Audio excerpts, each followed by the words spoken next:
lain-lain menyusul. Saya minta diutamakan itu. Berikutnya ini ada jalur evakuasi yang Bapak ketahui. Pasti di semua area yang baru-baru Bapak pasti akan diinformasikan di mana sih titik kumpulnya. Ini titik kumpul kita, Pak. Ini sekarang kita berada di sini di area office. Untuk jalur evakuasinya ada yang bergaris merah ini, Pak. Yang ditandai dengan garis hijau ini. Garis hijau ini menandakan jalur yang bisa kita gunakan, yang bisa kita pakai untuk mencapai ini, Pak. Master point atau titik kumpul. Kira-kira dapat ini nggak, Pak? Gambaran nggak kira-kira posisinya ada di mana ini? Ini kita di sini, ini posisinya ada di sini. Kira-kira dapat nggak, Pak? Ini posisinya ada di depan, Pak. Di depan gate-nya security. Ini pos security kita, Bapak yang tadi masuk. Dia ada di depan, di luar gerbang, Pak. Di luar gerbang. Jadi kalau misalnya ada yang tanya, Bapak ada yang dikumpulnya di mana, Bapak sudah tahu ya? Sudah tahu, Pak ya? Ini penting, Pak, supaya Bapak ketahui. Karena kita dimungkinkan hal-hal emergensi yang mungkin terjadi di sini. Yang pertama ada insiden kebakaran atau fire accident. Di sini ada gempa bumi, ada banjir juga, Pak, ada guncangan banjir yang kemungkinan terjadi di tempat kita. Tujuannya Bapak mengetahui ini supaya Bapak begitu terjadi hal-hal yang ini, hal-hal emergensi ini, Bapak sudah tahu harus kemana, ya Pak ya. Dan yang saya harapkan Bapak berdua di kondisi-kondisi darurat, kalau misalnya ada alarm, ada instruksi buat evakuasi, Bapak jangan paniknya harus direm-rem sedikit, Pak ya.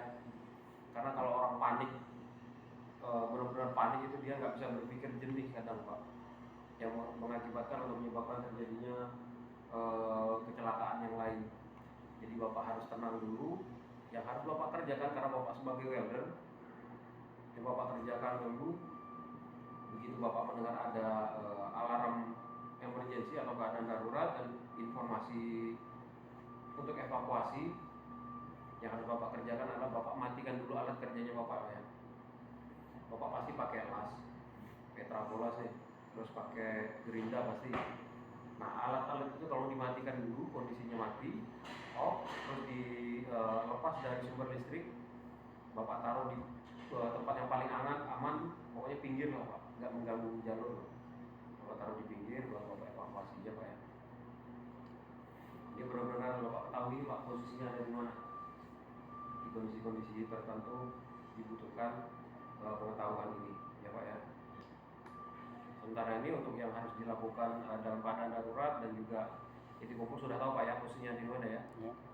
Saya bisa lanjut nih ya. Berikutnya adalah persyaratan-persyaratan penting atau wajib Bapak ikuti untuk pekerja-pekerja baru yang akan join di proyek ini. Prosesnya akan ada seperti ini, Pak. Ini yang pertama untuk harus dilakukan oleh Bapak ataupun dari PT Bapak yang pertama adalah pengecekan kartu identitas nih, Pak. Pengecekan kartu identitas dan dipastikan asli. Bapak sudah dilakukan pengecekan ini belum dari PN? Belum.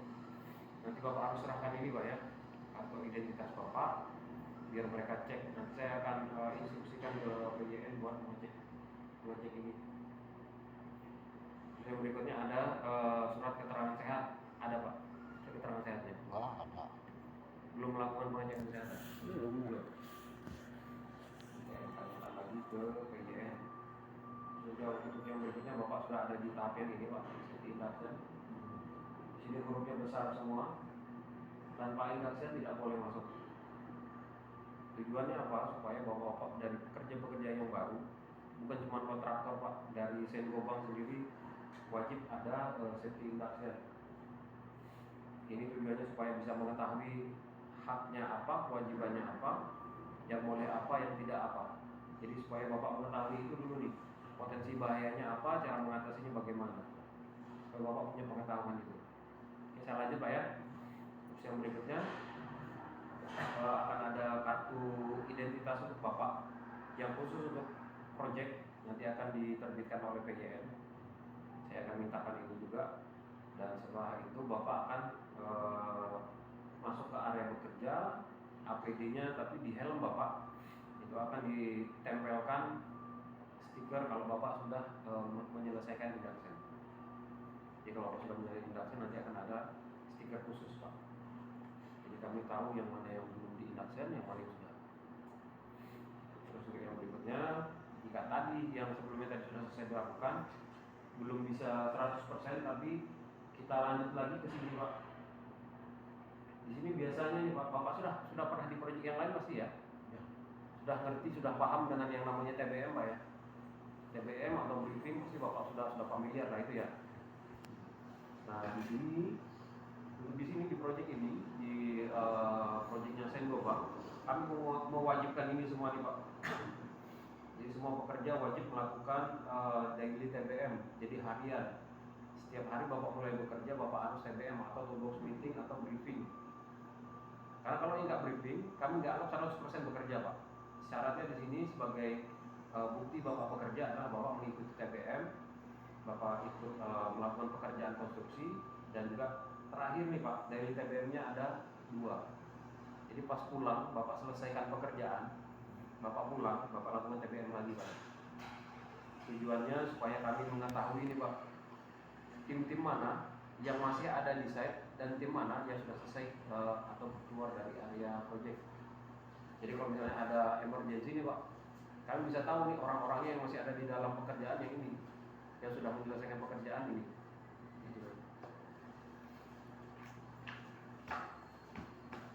Jadi seperti itu Pak ya, supaya kami bisa tahu nih bapak-bapak yang tim yang belum keluar dari area project yang mana aja, jadi kami bisa tahu untuk evakuasi, untuk penyelamatan, jadi lebih cepat ya Pak ya. Terus yang berikutnya Bapak kalau misalnya di sini reguler, kita akan ada training ini Pak, lifting untuk pertolongan pertama sama firefighting. Terus yang berikutnya syarat wajib Bapak untuk bekerja di sini, yaitu berikutnya adalah permit atau izin kerja. Di sini sudah diinformasikan, ditulis ya Pak ya. Di sini sudah ada keterangannya. No permit, no work to be start. Jadi nggak ada permit, nggak ada pekerjaan yang bisa dimulai. Ini wajib. Pak tahu nggak permit itu fungsinya buat apa Pak? Enggak. Permit itu buat garansinya Bapak bekerja. Oh. Permit atau izin kerja itu garansi buat Bapak yang paling penting itu sebenarnya. Ini sebagai contoh nih Pak. Bapak kerja nih. Bapak kerja tapi permitnya nggak ada. Permit nggak ada, Bapak kerja, tiba-tiba kecelakaan nih. Kecelakaan kerja, tangannya kegores nih. Kegores nih harus dijahit segala macam. Permit nggak ada, Bapak ada kecelakaan kerja, kira-kira perusahaan mau tanggung jawab? Nggak mungkin kayaknya kalau nggak ada asuransi. Perusahaan nggak akan tanggung jawab. Kenapa? Karena perusahaan dalam proses yang benar. Dia nggak Bapak bekerja tanpa permit, berarti anggapannya perusahaan ini tidak memberikan Bapak instruksi buat bekerja, tapi Bapak bekerja secara sendiri dari intuisi Bapak aja. Jadi saya pengen kerja gitu. Nggak ada permit kerja, nggak bakalan ada orang yang bertanggung jawab Pak terhadap Bapak. Jadi tolong pastikan permit kerja di setiap aktivitas Bapak ada ya Pak ya. Harus ada itu. Tanyakan, cerewet aja Pak. Kalau yang Bapak cerewetin masalah permit ini malah lebih marah ke Bapak, laporkan ke saya ya Pak ya. Karena Bapak sudah melakukan pekerjaan yang positif. Bapak harus tanya nih, permitnya ada atau enggak. Terus yang berikutnya, kalau Bapak bawa alat-alat baru nih Pak, trafo welding, trafolas itu ya, trafolas, ada mesin gerinda ataupun mesin bor. Kalau diinformasikan kita harus inspeksi dulu ya Pak ya. Ada nggak Pak? Bawa nggak? Biasanya cuma ada meteran. Meteran aja. Ya. Berarti barangnya pakai alat-alat yang lama ya? Iya. Oke. Terus alat pelindung diri. Nah, alat pelindung diri mulai dari helm sampai ke sepatu safety. Ini untuk yang syarat-syarat ke kontraktor Pak ya. Syarat-syarat yang ke tim kami sendiri, ke Senggobang atau kita utama malah lebih kompleks lagi Pak, lebih rumit lagi. Ini untuk kebijakannya. Nah ini Pak, Bapak nanti pakai bahan kimia enggak ya? Ya.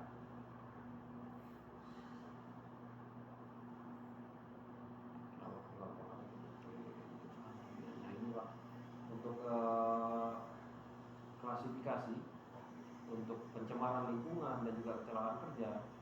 Ini di Saint-Gobain itu punya klasifikasinya sampai 5 Pak. Ini untuk yang kecelakaan kerja kami menyebutnya TF. Kalau yang untuk lingkungan kami menyebutnya event. Ini karena Bapak nggak pakai bahan kimia, ini kita abaikan dulu Pak ya sementara ya. Untuk yang pekerjaan konstruksi yang punya potensi kecelakaan kerja di TF5 atau TF4. Nah, di sini sering banyak TF5, TF4 itu yang paling rendah itu Pak, TF5. TF4 pernah kejadian 1 kali, tapi TF5 yang sering terjadi di sini. Jadi yang memang yang terjadi sekarang yang di TF5 dan harus di maintain seperti itu. Di sini Pak nggak boleh terjadi yang hampir kecelakaan kerja itu nggak boleh di sini, apalagi yang sampai kecelakaan kerja. Jadi mohon persiapannya harus matang Pak ya sebelum kerja ya. Harus matang, harus benar-benar sudah diperhitungkan dan komplit semua persyaratannya.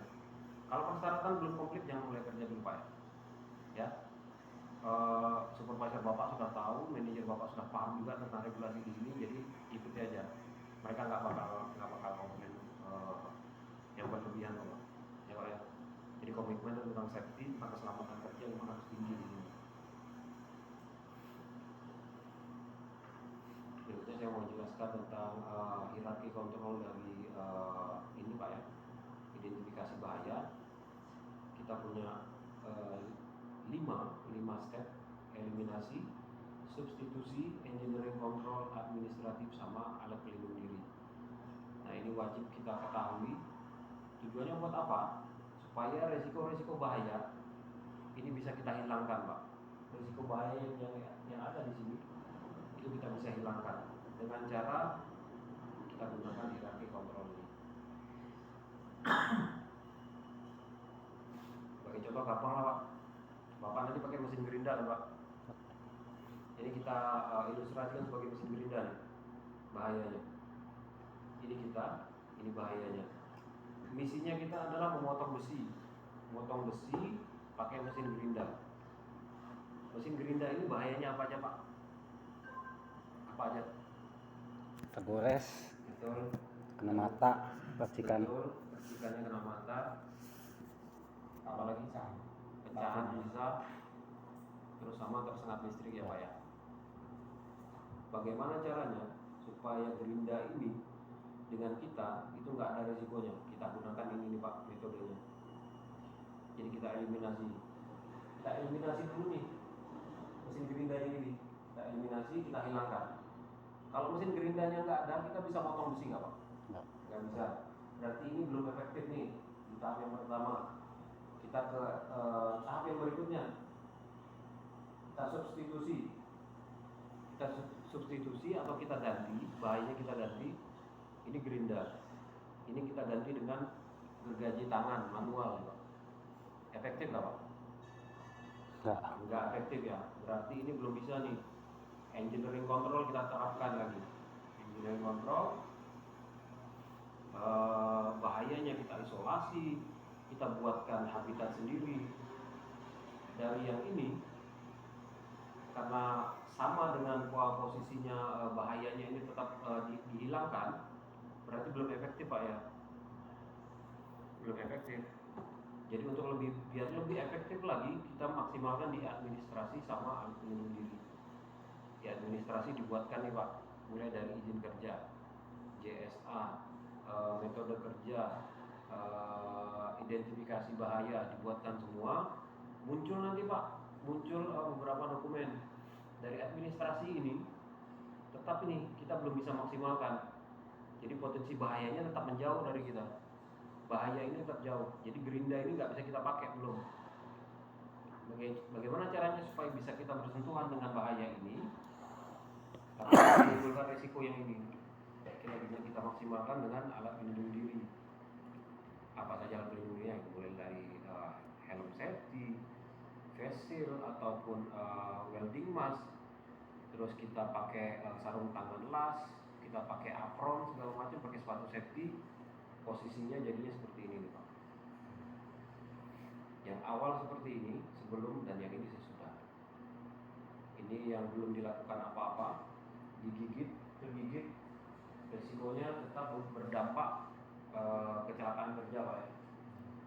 Setelah dilakukan hierarki ini, prosedur seperti ini, digigit memang tergigit, tapi dia biasa aja Pak, nggak ada dampak ke badannya, nggak menimbulkan cedera. Berarti hierarki yang sudah dilakukan sudah tepat ya Pak ya. Sampai sekarang Bapak sudah tahu yang mana bahaya, yang mana risiko, sudah tahu ya. Ini kita lanjut Pak. Nah, yang berikut ini ada kondisi-kondisi bahaya yang Bapak harus kenali di area kerja. Yang pertama ada, ini masuk ke area mesin tanpa loto, jadi mesinnya masih nyala nih, dia masuk ke area terbatas. Ada bagian mesin yang berputar tapi nggak ada covernya. Ini beberapa manuver-manuver dari forklift yang berbahaya seperti ini Pak ya. Penumpukan material juga kurang efektif, posisi jatuh, tangga seperti ini belum diinspeksi. Nah, dari semua kategori-kategori ini ada 15 kategori, satu saja Bapak temukan Pak di area kerja Bapak, tolong Bapak laporkan ya Pak ya. Tolong ya Pak.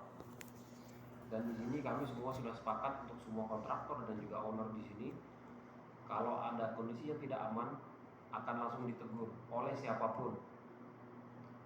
Saya bisa ditegur oleh bapak-bapak semua, saya pun bisa menegur bapak-bapak semua.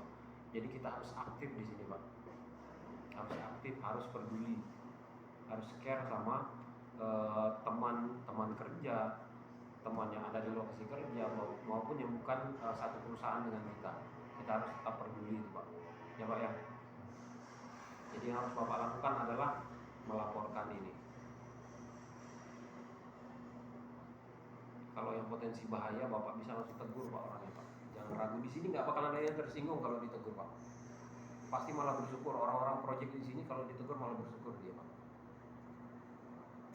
Oke. Yang berikutnya adalah safety management tools. Nah, ini ada sistem secara online Pak kami. Tapi bukan ke Bapak yang ngisi, nanti dari tim SO-nya Bapak yang akan ngisi ini Pak. Dan berikutnya, nah ini yang seperti saya bilang tadi, ada kartu identitas seperti ini, warnanya kuning Pak, yang akan dikasihkan ke Bapak, yang nanti akan Bapak gunakan setiap hari ketika Bapak akan masuk ke area kami. Jadi di pos security pasti akan ditanya ini Pak. Bapak harus laporkan diri Bapak ke area sini dengan menunjukkan kartu-kartu ini ya Pak ya. Oke, berikutnya ada alat pelindung diri yang wajib yang Bapak pakai di sini. Yang pertama ada helm, yang kedua ada kacamata, ada masker, rompi, terus ada sarung tangan sama safety shoes. Safety shoesnya ini wajib yang ada besinya Pak ya. Ini Bapak ada besinya nggak? Ujungnya Pak? Ada ya. Tolong dipastikan ada. Bapak nggak perlu pakai rompi karena Bapak bajunya sudah ada reflektornya. Oke, terima kasih. Dan yang berikutnya yang tidak boleh digunakan ada yang ini Pak, celana pendek dan sandal jepit. Ini nggak boleh. Dan untuk yang berikutnya kita bahas tentang helm lagi Pak, lebih dalam ini helm.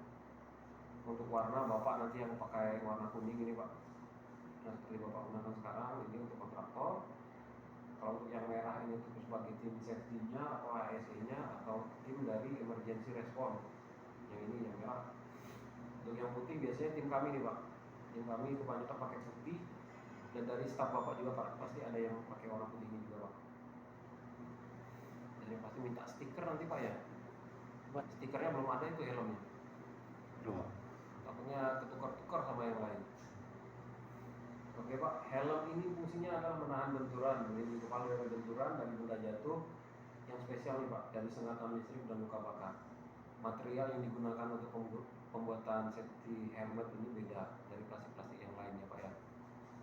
Jadi Bapak tolong pakai terus nih selama Bapak bekerja untuk helmnya. Kalau kami tahu Bapak di area kerja nggak pakai helm, kita kami kasih sanksi Pak ya. Seperti itu Pak. Dan bukan cuma ke kontraktor, bisa berlakunya ke semua.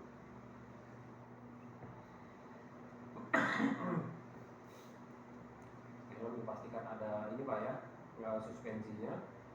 Ini yang outer shell-nya kayak kanopi, kayak talang Pak, talang air. Ini harus kondisinya oke, nggak boleh ada yang pecah. Jadi dicek lagi helmnya. Terus untuk penggunaan nggak boleh dipakai depan ke belakang, belakang ke depan, ini kan di belakang gitu. Nah yang ini yang nggak boleh, ini helmnya dia pakai topi dulu Pak. Setelah pakai topi baru dia pakai helm. Di sini nggak boleh.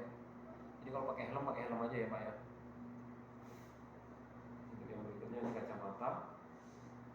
Ini yang biasa kita pakai nih Pak. Yang ini sama yang ini. Kalau yang ini untuk pekerjaan spesial nih. Biasanya untuk orang-orang sanitasi pakai ini.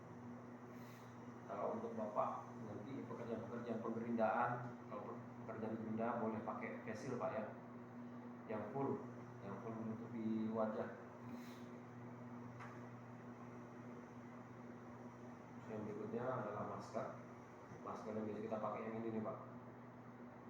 Sama yang kita pakai ini. Yang tipenya N95.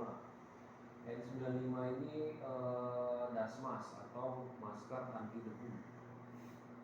Ini untuk yang area office boleh pakai medis, masker medis. Kalau mau yang lebih akurat lagi, lebih efektif lagi untuk menyaring debu dipakai yang respirator. Tapi robot pakai ini Pak, ini pakai begini aja. Kalau yang ini jangan dipakai ya Pak ya. Ini jangan dipakai. Yang Bapak gunakan sudah oke. Yang masker scuba jangan dipakai, bab jangan, yang kain apalagi tidak boleh. Ini cara penggunaannya benar. Jangan begini ya Pak ya pakainya ya. Kalau pas lagi bekerja silahkan digunakan dengan baik. Kalau pas lagi istirahat baru. Ini Bapak nggak perlu pakai pakai rompi karena Bapak sudah ada reflektornya seragam. Sepatunya harus sepatu safety ya Pak ya. Harus ada besinya di ujungnya. Wajib. Nah ini besaran yang tadi saya bilang ada sanksi juga dari kami untuk pelanggaran masalah safety. Contohnya ini Pak, tidak mengenakan safety helmet dan tali dagu. Ini dendanya 100.000. Tapi saya secara personal saya menghindari adanya yang seperti ini.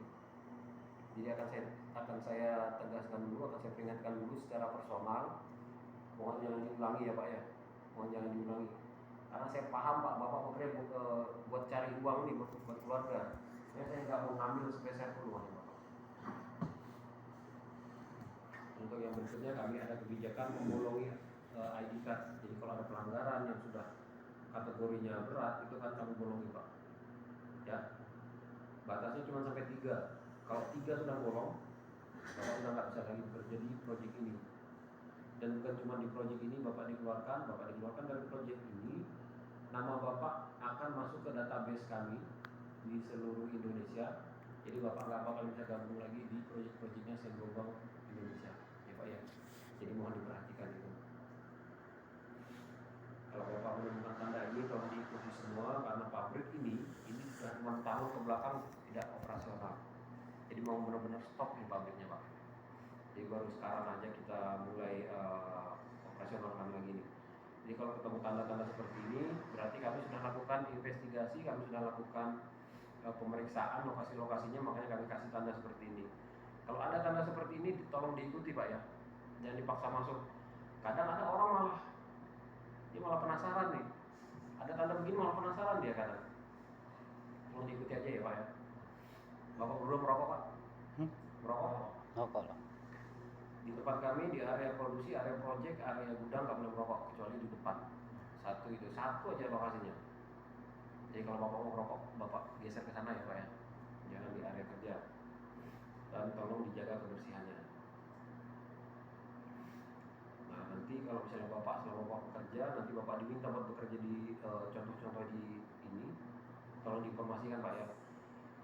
Ini masuk ke kategori ruang terbatas atau ruang terkurung.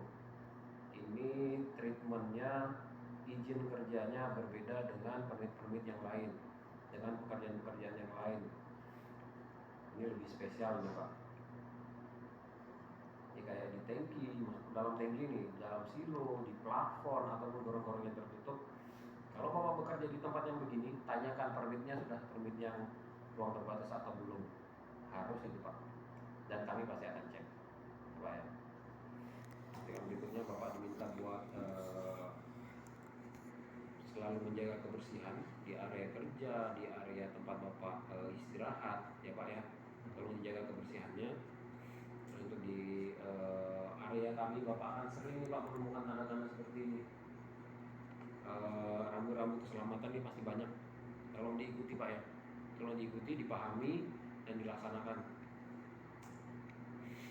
Yang berikutnya ini adalah jalur pejalan kaki ataupun jalur pedestrian.